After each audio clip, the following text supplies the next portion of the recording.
Okay, so far in previous models, we have seen for a given circuit how to print or plot the node voltages. For example, we had this DC voltage source here, and for a given circuit, resistive network or resistor or capacitive network, we could print or plot the voltages. Now, this module we see how to plot the currents into the given circuits. We also have seen in the previous model, we can print the DC currents into the circuits and the DC voltages into the circuit. But now this model shows us how to plot the currents into the circuit. So those currents can be sinusoidal in nature. Also, we will see how to plot time varying voltages into this circuit. So for that, to this resistive network, we see here we have applied a sinusoidal voltage source. If we right click this voltage source, we see the properties. We have selected the sine wave independent voltage source. It has a DC voltage, offset voltage is set to be 0 volt. Amplitude peak is set to be 100 millivolt. It has a frequency of 1 kilohertz, and other parameters can be left blank or set to be as shown over here, that is 0, 0 and 0. And the number of cycles, it means 10 sinusoidal cycles for this voltage source signal we want to be analyzed. And after that, we click this, check this bar, make this information visible on the schematic. So after clicking OK, this is the information that we see for this voltage source that gets available. It's a sine wave source and all those parameters. Now for the registers are 1K value each. If we right click on them, we get those information. So we have selected all these components by clicking this component symbol here, and we go to library. If we type voltage, so we see here voltage source comes here. We click OK, and then we put it on the screen, and then we give the properties some values. So we place it, we right click, we click advance. We have seen this all in the previous modules. So we select those sinusoidal or DC source or AC source the way we want. Then we put in parameters and then click OK. And so for now, we just delete it, cut from the schematic because we have already placed it. For the resistors, same. We click the symbol here, and those resistors can be placed in a quantity, and parameters can be set. So I cut them.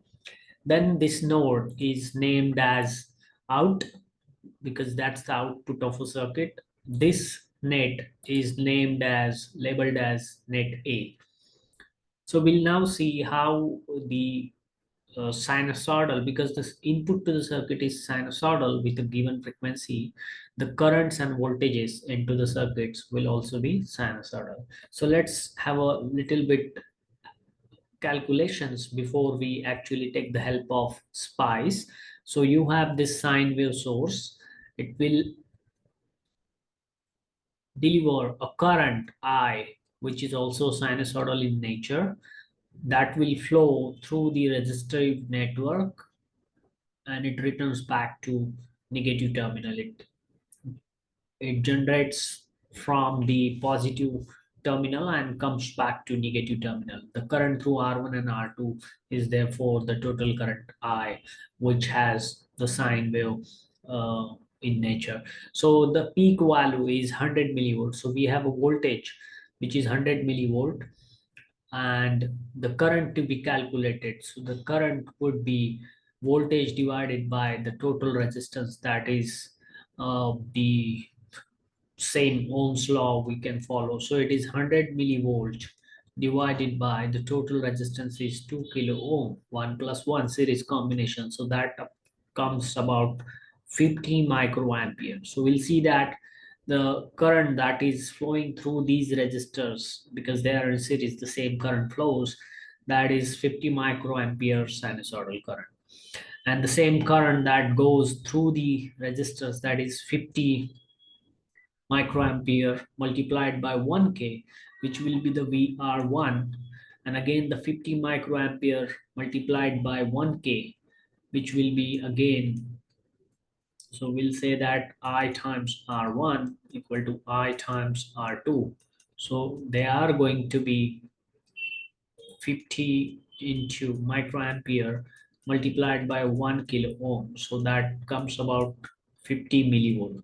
So this voltage across these two resistors will also be 50 millivolt sinusoidal. So let's see how that uh, voltage and current can be cross verified with the help of this spice simulator, which is LT-Spice. So what we do here, we just run the analysis, what analysis we need, that we set first. So we click simulate, we go to click edit simulations command, and we see this window. We have already selected a transient analysis, so time domain analysis. Stop time is taken to be 10 millisecond. So we have about 1 kilohertz input sine wave right here.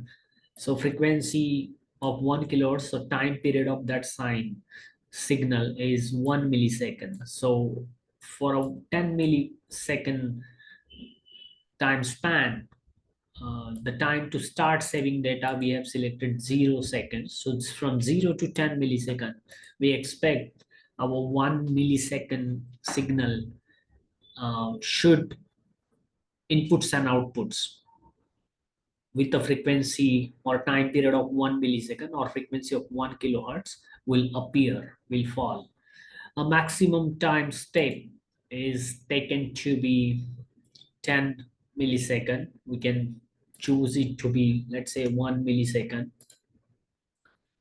And then other fields, we keep it blank. We click OK. So you see this command is already placed there. Whatever changes we make here, that will be appearing right over here. So the command, spice command, is dot tran, start time 0 millisecond or 0 second, 10 millisecond is a stop time, and maximum step.